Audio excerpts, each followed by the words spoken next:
Hi സുഹൃത്തുക്കളെ, welcome to Mumbai Malayali YouTube channel. എല്ലാവർക്കും സുഖമല്ലേ? എനിക്കും സുഖം തന്നെ. ഞാൻ കഴിഞ്ഞ ഒരു 1.5 മാസക്കാലമായി കൊൽക്കത്തയിലായിരുന്നു. അതായത് ഇവിടെ ഇലക്ഷൻ റിസൾട്ട് വന്നതിന് ശേഷം നേരെ 7-ാം തീയതി വൈകിട്ട് ഉച്ചയ്ക്ക് തിരിഞ്ഞുള്ള ഫ്ലൈറ്റിന് കൊൽക്കത്തയ്ക്ക് പോയി. ഞാനും ഭാര്യയും കൂടി. അവിടെ മകളും മരുമകനും ഉണ്ട്. അപ്പോൾ അവരെ വിസിറ്റ് ചെയ്യാൻ വേണ്ടി പോയതാണ്. അതോടൊപ്പം അവിടെ ദുർഗാദേവി പൂജ അവരുടെ കുടുംബക്ഷേത്രത്തിലുണ്ടായിരുന്നു. അതിലും പങ്കെടുക്കാനായിട്ടാണ് പോയത്. ഏതായാലും അതൊരു കോയിൻസിഡൻസ് ആയി മാറി. കാരണം 7-ാം തീയതി റിസൾട്ട് വന്നപ്പോൾ, 6-ാം തീയതി റിസൾട്ട് വന്നപ്പോൾ നമ്മൾ അറിഞ്ഞത് പശ്ചിമ ബംഗാളിൽ BJP-യുടെ നേതൃത്വത്തിൽ, സുവേന്ദു അധികാരിയുടെ നേതൃത്വത്തിൽ ഒരു പുതിയ സർക്കാർ രൂപീകരിക്കാൻ ഉള്ള മുന്തിയ മെജോറിറ്റി BJP-ക്ക് ലഭിച്ചിരിക്കുന്നു, NDA മുന്നണിക്ക് ലഭിച്ചിരിക്കുന്നു എന്നുള്ളതാണ്. ആ വളരെ സ്തുത്യർഹമായ അല്ലെങ്കിൽ ഒരു പ്രതിപക്ഷ അണികളിൽ ഉണ്ടായിരുന്നതിൽ NDA സഖ്യമാണ് അവിടെ മിന്നുന്ന പ്രകടനം കാഴ്ചവെച്ചത്. കോൺഗ്രസ് ഒക്കെ വളരെ പിന്നോക്കം പോയി. CPM-നുള്ള സീറ്റ് ലഭിച്ചിട്ടില്ല. അപ്പോ മമതാ ബാനർജി സർക്കാരിനെ അടപടലം പറിച്ചെറിഞ്ഞുകൊണ്ടാണ് സുവേന്ദു അധികാരി അധികാരത്തിലേക്ക് വന്നത്.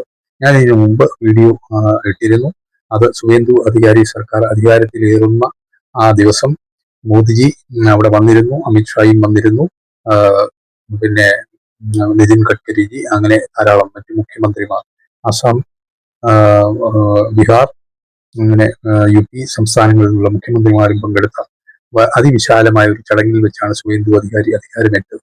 അപ്പോൾ ഈ ഒരു പശ്ചിമ ബംഗാൾ സർക്കാർ അധികാരത്തിലേറിയപ്പോൾ ഉള്ള വളരെ പ്രസക്തമായ കാര്യം എന്ന് പറയുന്നത് 45 വർഷത്തെ CPM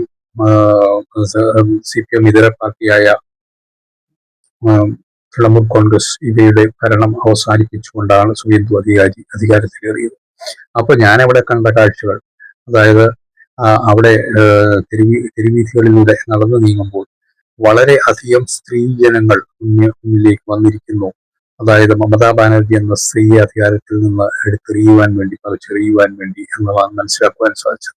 തെരുവീഥികളിലൂടെ അവരെ മുദ്രാവാക്യം വിളിച്ചുകൊണ്ട്, കാളിമായെ സ്തുതി പാടിക്കൊണ്ട് അവിടെ മുദ്രാവാക്യം വിളിച്ചിരുന്ന, അല്ലെങ്കിൽ അങ്ങനെ മന്ത്രം ജപിച്ചിരുന്ന ആ ഒരു കാളിമായുടെ നാമം ഉച്ചത്തിൽ പറഞ്ഞിരുന്ന ബംഗാളികളായ വനിതകളും പുരുഷന്മാരും ഒക്കെ, സ്ത്രീജനങ്ങളും അപാലവൃത്തം ജനങ്ങൾ എന്ന് ജയ് ശ്രീറാം വിളിച്ചുകൊണ്ട് തെരുവീഥികളിലേക്ക് തെരുവീഥികളിൽ നടന്നു നീങ്ങുന്ന കാഴ്ചയാണ്. അതും BJP-യുടെയും മറ്റ് സഖ്യകക്ഷികളുടെയും കൊടിക്കൂറകൾ പിടിച്ചുകൊണ്ട്, ഇങ്ങനെ ഉയർത്തിപ്പിടിച്ചുകൊണ്ട് തന്നെ വളരെ അഭിമാനപുരസ്സരം അവർ നടന്നു നീങ്ങുന്ന കാഴ്ചയാണ് എനിക്ക് കാണുവാൻ സാധിച്ചത്. അപ്പൊ ഇതിൽ നിന്നൊക്കെ മനസ്സിലാക്കുവാൻ സാധിച്ചത്, ഒരു സംസ്ഥാന സർക്കാരിനെ എടുത്ത് കളയുവാൻ വേണ്ടി, തീർച്ചയായും ഭരണത്തിൽ നിന്ന് ജനങ്ങളെ രക്ഷിക്കുവാൻ വേണ്ടി സ്ത്രീജനങ്ങൾ പ്രത്യേകിച്ച് ഇറങ്ങിയാൽ നടക്കും എന്നുള്ളത് തന്നെയാണ്. പുരുഷന്മാർ അവർക്ക് സപ്പോർട്ടായി തീർച്ചയായിട്ടും ഉണ്ടാവും. കാരണം സ്ത്രീജനങ്ങൾ മുന്നിലേക്ക് ഇറങ്ങി വന്നാൽ ആ ഒരു ശക്തി, ആ ഒരു സ്ത്രീ ശക്തി എന്ന് പറയുന്നത് ഒരു വലിയ വലിയ സംഭവം തന്നെയാണ്. അതാണ് നമ്മൾ പശ്ചിമ ബംഗാൾ കണ്ടത്. അതുപോലെ തന്നെ നമ്മൾ മറ്റ് കുടുംബത്തിലുള്ള മറ്റുള്ളവരെ കൊണ്ട് വോട്ട് ചെയ്യിപ്പിക്കാൻ പ്രേരിപ്പിക്കുക എന്നുള്ള ഒരു വസ്തുത, അതൊരു വലിയ സംഭവമാണ്.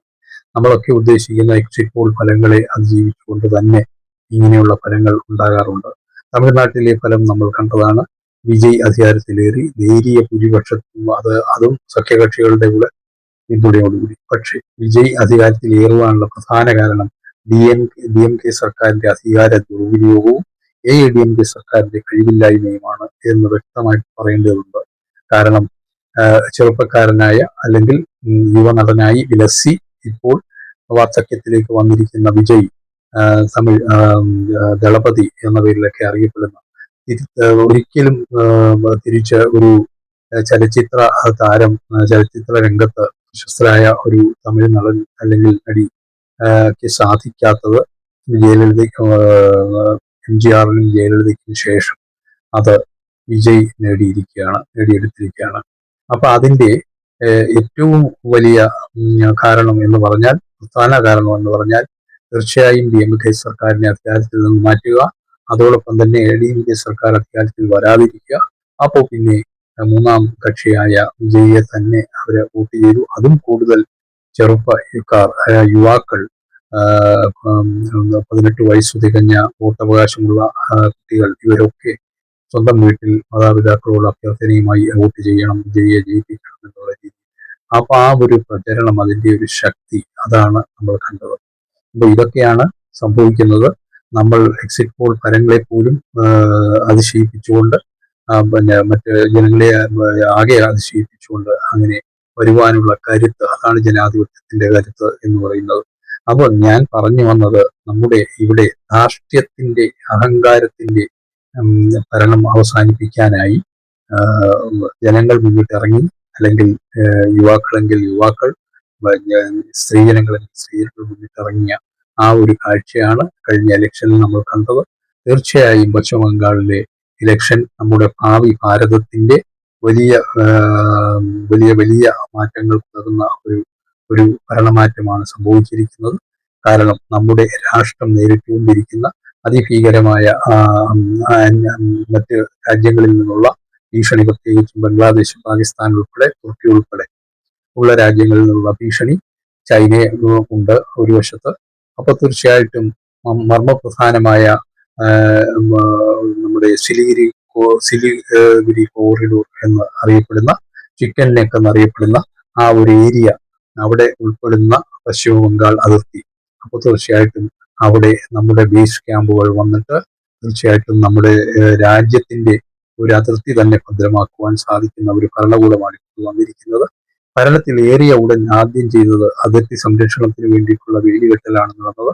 അതോടൊപ്പം തന്നെ ബംഗ്ലാദേശികൾക്ക് മുന്നറിയിപ്പ് നേരത്തെ കൊടുത്തിരുന്നു. അവര് രാജ്യം വിടാനുള്ള എല്ലാ സന്നാഹങ്ങളുമായി പുറപ്പെടുകയും ചെയ്തു. പല സംസ്ഥാനങ്ങളിലായി ചെയ്തൊരു ജോലി ചെയ്തുകൊണ്ടിരുന്ന കേരളം ഉൾപ്പെടെ എടുത്തു പറയേണ്ടിയിരിക്കുന്നു. നമ്മൾ അറിയാതെയോ അറിഞ്ഞോ അവരെ ഉൾക്കൊണ്ടുകൊണ്ട് ഇവിടെ നമ്മളോടൊപ്പം അവർ ജീവിച്ചു വരികയായിരുന്നു.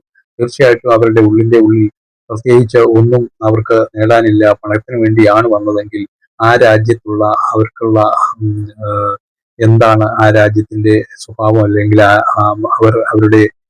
അവരുടെ രാജ്യത്ത് അവർക്കുള്ള അരക്ഷിതാവസ്ഥ എന്താണെന്ന് മനസ്സിലാക്കാവുന്നതേ ഉള്ളൂ.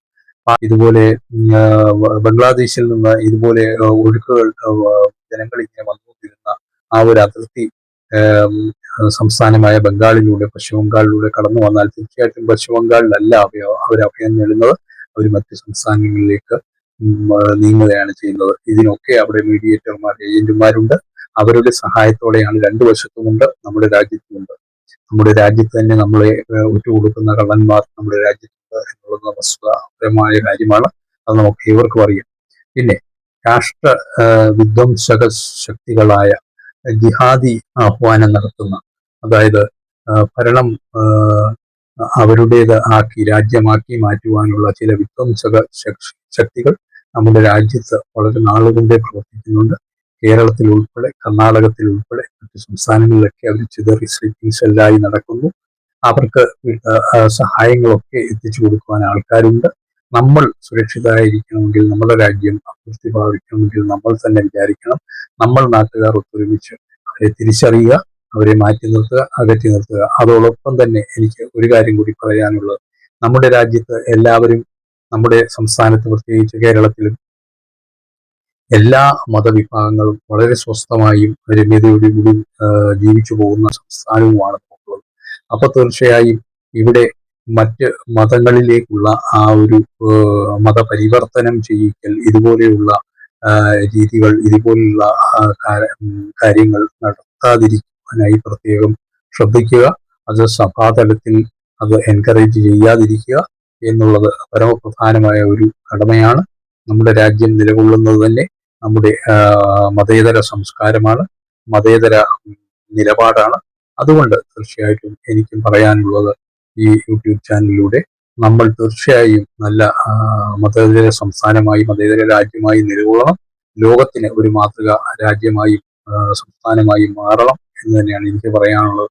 അതിനുവേണ്ടി നാം ഏവരും ഒന്നിച്ചു മുന്നേറാം.